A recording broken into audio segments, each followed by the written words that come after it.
Over here at the top right on our 1-on-1 map, he did do a very impressive job in the previous game. Already to 1-0 lead. Ensnare. Down here in the bottom left, a member of team Zenix, excuse me. Want to make sure. Nex and, of course, Zenith merging together.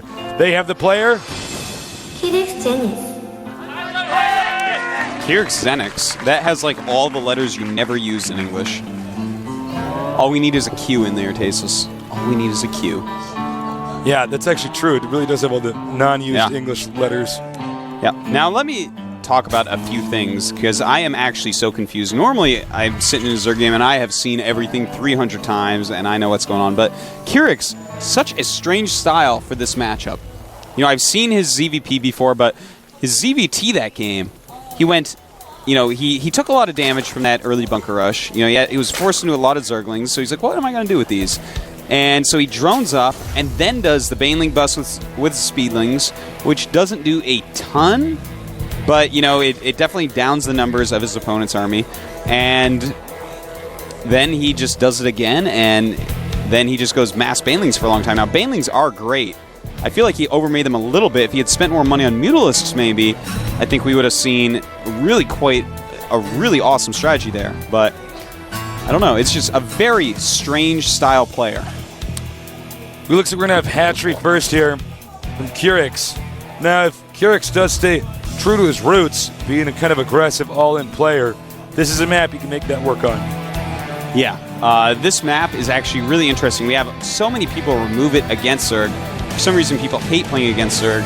But the one good thing for this map is once it becomes half map versus half map, it gets really scary. Zerg only has a small amount of time where they can be 4-base against 3-base on this map, because it's pretty easy for Terran or Protoss to actually cut the map in half. And at that point, when it's actually cut in half, the 4th base of Zerg gets under attack for most of the game.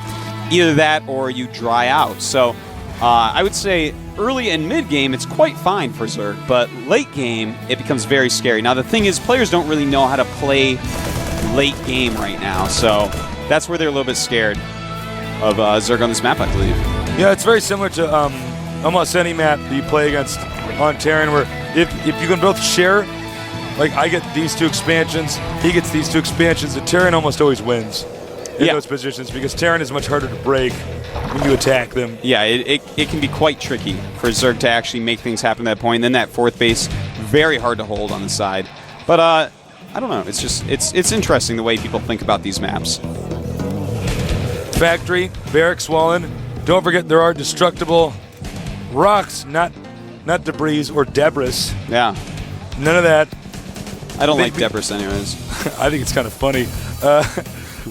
Both these players have this backdoor entrance that can be destroyed. That's right, and that really changes this map a lot. That's one reason people don't even like to play in mirror matchups. It just changes the way that you play it. When you have that second entrance that can be opened up, suddenly things become a lot scarier, and it's something you have to practice separate from the other maps. You can see our Terran player scouting all over our Zerg player rather, scouting all over the map, and he hasn't spotted it. There isn't. He's hiding behind the tree. Yeah, there it is. All right, I'm sorry. I was like, on my mini-map, there was something over there. Actually hiding behind the tree. I love it when people do stuff like that. That actually tricked me out. I was like, I thought I saw something on the mini-map there. But okay. Well, this game, a lot more standard from Kyrix, as we see he's already getting his lair on that production tab. So, teching up much, much faster. But teching up without any Zergling speed. So, this is actually a ridiculously fast layer. With not a whole lot of defense quantity. He is making a spine crawler, but this isn't exactly the safest build coming from Ensnare. He's going to go over a Banshee to harass and defend, and then basically just expand. Yeah. This is a better build on a map like Steps of War. Map where you get that expansion, get the Banshee over there quicker. I do quite agree, but the Banshee should be able to defend him pretty much from anything. You're not really going to break those rocks with the Banshee attacking you. That's quite true. So, the quick Banshee could do a lot of damage, you would think, but with the layer coming up so quickly as well, we may see a Hydra's Den. If we see a Spire, he's going to have to defend it with his Queens, which is fine. 2 Queens beat a Banshee, no problem. So it is a defensive Banshee for the starts. We've seen this more and more here, specifically at Season 2. you know, harass a little bit with it, fly it around, use it as a scout. The first time I've really seen it used beautifully, this style of just one Banshee, was I'm MVP, and I think it's one of the coolest things I've ever seen in this match. If I was a Terran player, I'd definitely use it. But right now, the Banshee with 3 kills is going to get a 4th. There we go, 4 kills, and Ensnare's Banshee gets away with most of its health. Nice play there by Ensnare. And now it looks like he's going to swap him off. Going for the next phase of this build, getting a lot of barracks and tanks. Yep. Smart to get a siege tank right now. Probably should get siege one pretty quickly as well. The Banshee returns. 7 more kills here. Well, 7 total. 7 total, excuse me. I got 7 more. That's like, uh-oh. That'd be crazy. Leave the game. Game's over. Yeah. But right now, if we look at the unit tab, we can take a look at the economies. 31 SCVs against 40 drones. And Kyrix, he's in pretty good position so far. And he is going for that Spire once again. Hopefully this game will see more Mutalisks. Well, had he not lost those Mutalisks in the last game, he could have possibly survived in that attack. Quite true. Zerg expanding over here. Smart move by our Zerg player, because if he takes this expansion, this is the most logical expansion for the Terran to get to late game, so he wants to suck minerals out of there to get in a good position later on. That's an interesting way to look at it, Tasis, definitely. If he does suck out like half the minerals, and then even if he loses it, if he goes for the very long, drawn-out game, Terran is going to be down a lot. And look at this! Moves a little bit too much with those Zerglings, but does surround these siege tanks. He better kill one at least. And he only kills one. Trading for that many Lings, that almost wasn't good. A little bit of a mess up there, but still, getting a siege tank, pretty important. Those things are deadly. Absolutely. Very, very, very powerful units. As you can see, he's spreading the creep now. Late game, he may break these rocks down so he has more circulation on the map. Since oftentimes when Terrans start to bunker down and turtle up, they do a lot of drops and stuff like that. Quite true. Gotta defend that main. That hatchery almost done. It's going to be very hard to defend though, so he's going to hope that the Terran player does not scout it too quickly. Luckily, he has the watchtower near, so he's going to be able to see if Terran is trying to go down there. He's going to have to intercept either with Zerglings or with his mutas. Medevac on the way out here. Now Terran, let's see, does Terran even know? Terran has no idea about this expansion over here. Yeah, none whatsoever. But if a medevac goes down that way to try to drop, he may find out about it quite quickly. Now going after those rocks again. Now this is the cool part about this map for Zerg. I think this is the main reason people don't want to play it. Killing that and having Mutaling Bane with speed, you can do so much harassment against Terran, it's quite hard to stop it all. Now he's going to break down those rocks, and watch as he can fly Terran right in there. Seem to know. Yeah. You can simply target some turrets with your Zerglings, and then move your mutas in and do much more damage than the Terran was expecting. Terran may be forced to stim. Zerg runs for it. Wasted stim. Yeah. Blunder there by Ensnare. Exactly. You know, this is something you've been saying a lot, Taste. This is so true. You got to be so careful with how you stim, or your medevac runs out of energy and it just becomes a weaker and weaker army with time. And look at this, picking off some Marines. Nice harassment play here. Picking off another Marine. He's paying a lot of attention, making that Mutalisk stack bigger and bigger. That is how you have to play this matchup. Banelings. Oh, Lots wow. of Banelings. Also, Baneling speed being made. I do appreciate that Kyrix gets Baneling speed as soon as possible. You really do need it to engage the Terran army. So many mutas out now. Terran has no idea about either of these expansions. This is very sloppy by Ensnare. SCV ready. It looks like taking another base up at the top. A more normal base for Zerg to expand to. And oh, targeting some medevacs. Whoa. Gets one of them. Doesn't really lose anything. So pretty good job right there. Keeping the medevac numbers low really does hurt the Terran army. Now, Ensnare looks like he does want to push out, but there are a lot of Banelings. Yeah. If he controls this army correctly, it's going to be very hard for Ensnare to actually engage him. And it looks like it is time. But he's too far ahead with the mutas. No, Kyrix. That is not good.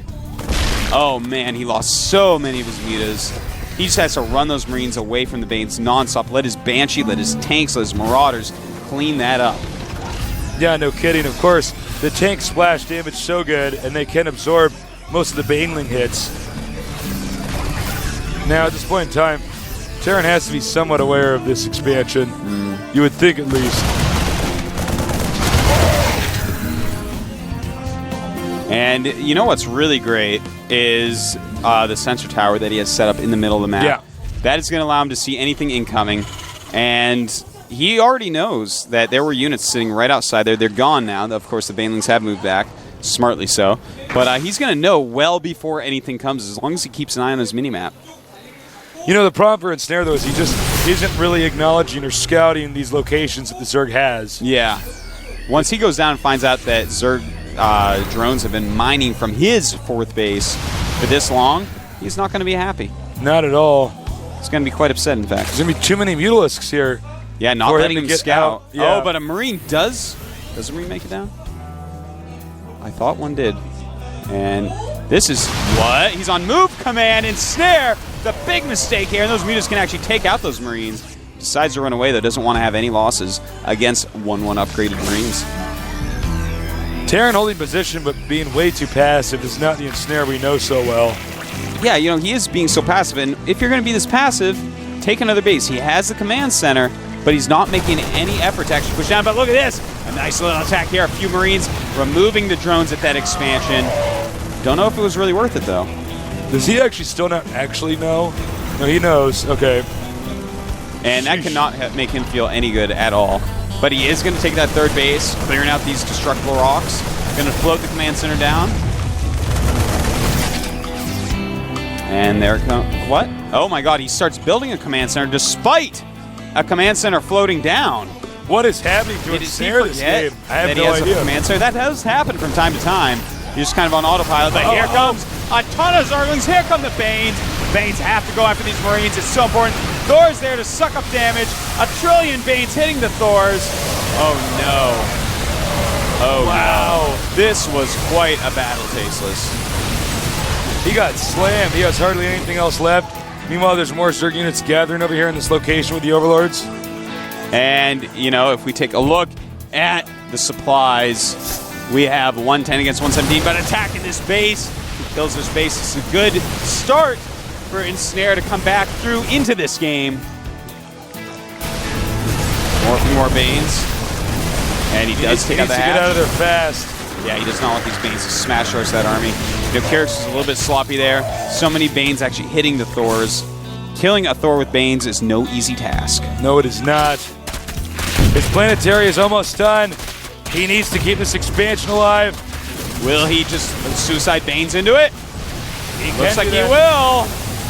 And a liftoff. Very smart. Cancels the planetary and lifts it off. Wow. Oh, kills the SCVs. Very nice. But with the Thors there, the Mutas are going to have to run away. The command center ends up living. And now, that you know, this is actually such a wild Zerg style. The guy is so aggressive. He's almost like an unrefined July Zerg. You know what's funny is that if he can just get enough units to get over here and take out this expansion, Terran can even this out. But as of now, I think Zerg has just lasted long enough up these bases that Terran's not going to be able to secure this.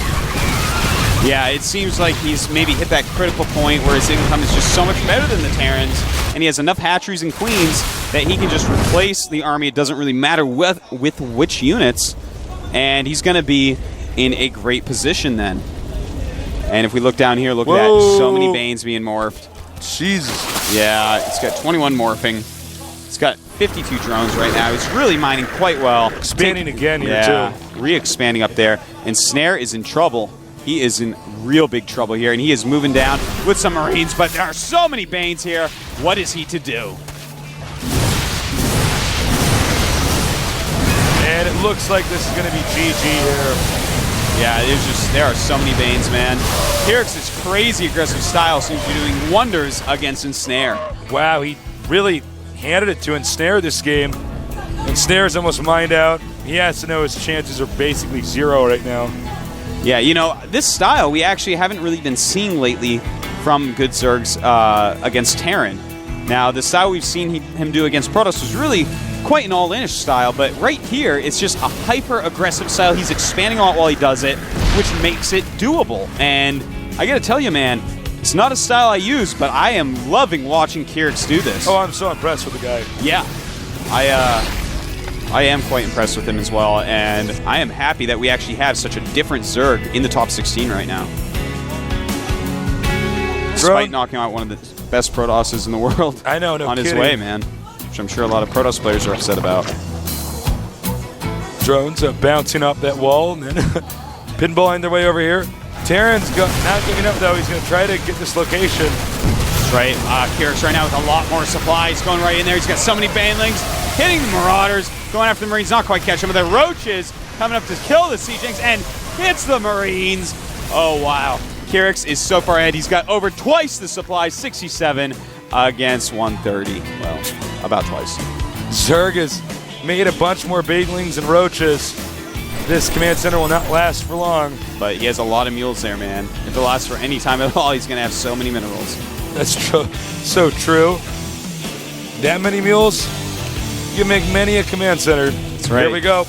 It's raining mules. It's raining mules.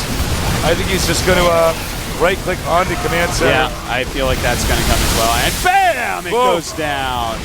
Very nice. The mules trying to get away with their minerals isn't going to happen. And I think we're going to see a GG pretty quickly here from Ensnare. Really impressive, hyper-aggressive play here by Kyrix. His CVT is a real treat to watch, Stasis. It really is. I'm really curious to see what game number 3 is going to look like because he really outplayed Ensnare this time. Ensnare looked timid and weak in game number 2 here. Yeah. And there it is, GG. Wow. Not what I was expecting out of Kyrix. Both these games, really high economy attacks from him, even though they were so aggressive that they almost looked like an all-in. It was nothing like his ZVP. I got to tell you, this has to be his favorite matchup. We don't have the information here about what his favorite matchup is, but this has to be it. We could probably assume. Well, ZVZ, you can be quite aggressive and get somewhere, but seriously, I was blown away. This is actually really cool to watch. Yeah. It's just such an aggressive style. It really does remind me of when July Zerg came out in StarCraft I. You know, everyone was a controlling Zerg because that's normally the best way to play Zerg, but suddenly July comes out, he's attacking everyone nonstop, still expanding though, and that's what we're seeing from Kyrix. So it's actually really fun to watch, and I am just getting completely stoked for game number 3. Oh, I am so amped to get game number 3 underway. Both the players have confirmed that they're ready, so whenever our Korean commentators are ready as well, we will start this up. Hopefully with the most perfect timing to get that intro going and make it in sync. Guys, thank you so much for joining us. I don't know who's going to win this. Well, let's talk about the map that we're going to see. We're going to see Steps of War, which is interesting because every Zerg normally removes that as their first map removed. But being such a small map, Kyrix is such an aggressive player. Maybe his style is something that can work out very well on this map. But it is time to start the game, Tasteless. Let's get ready.